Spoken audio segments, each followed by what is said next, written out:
ouvrons le débat. Grégoire Quelin. Allez, ouvrons le débat. On rejoint tout de suite Grégoire Quelin.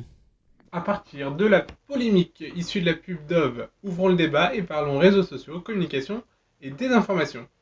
Mais avant de revenir sur ces questions de communication, commençons par l'info en plus. Vous en avez l'habitude, c'est l'info en plus, c'est une info qui vous a peut-être échappé ces derniers jours. En effet, ces 2 dernières semaines ont été particulièrement chargées, notamment entre l'ouragan Nate qui a frappé l'Amérique centrale et l'Amérique du Nord, la proclamation des lauréats des prix Nobel ou encore l'indépendance en Catalogne.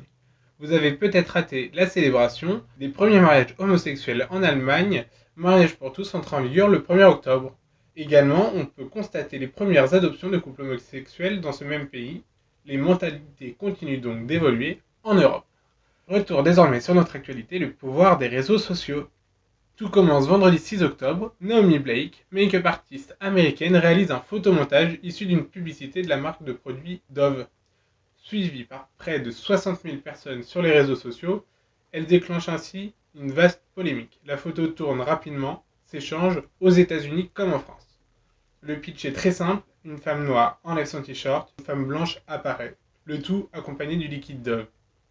Scandale, racisme, indignation, la viralité a parlé, la polémique n'a pas tardé à arriver. Le problème, c'est que c'est un contenu tronqué, ce n'est pas la réalité. Ce n'est pas la véritable publicité. Cette mini-vidéo montrait en effet les unes après les autres des mannequins de différentes couleurs de peau et de cheveux de différentes couleurs, manière d'illustrer que le produit était fait pour toutes les femmes et pour célébrer la diversité. Cependant, cette volonté artistique, cette volonté créative n'a pas été soutenue par Dove après cette polémique. En effet, Dove a présenté immédiatement ses excuses et a retiré la vidéo des réseaux sociaux. Résultat, l'image polémique reste, la source originale, elle, disparaît. La confusion est ainsi entretenue et le hashtag boycott Dove fait son apparition. Nous sommes passés à côté en pensant représenter les femmes de couleur. Nous regrettons profondément le tort que cela a causé, a finalement déclaré la marque. Nouveau bad buzz pour la marque, déjà accusée de racisme en 2011 pour une pub pour le coup fort maladroite.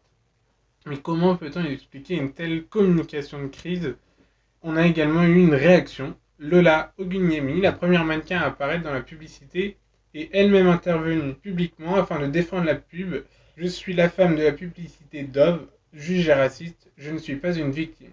Alors certes, il ne faut pas minimiser la présence de stéréotypes dans la société, mais inutile de créer de fausses polémiques, comme c'est le cas ici. Il existe en effet déjà trop de pubs qui sont réellement racistes et sexistes et qu'il faut pour le coup combattre.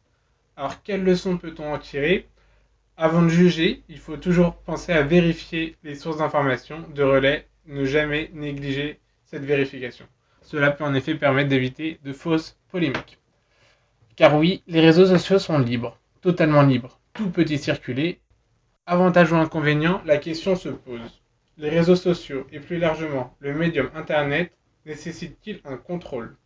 Après une année 2017 marquée par les fake news et la multiplicité des désinformations, des déformations et des publicités en l'occurrence, la question est légitime. Cette fois c'est sûr, le débat est ouvert.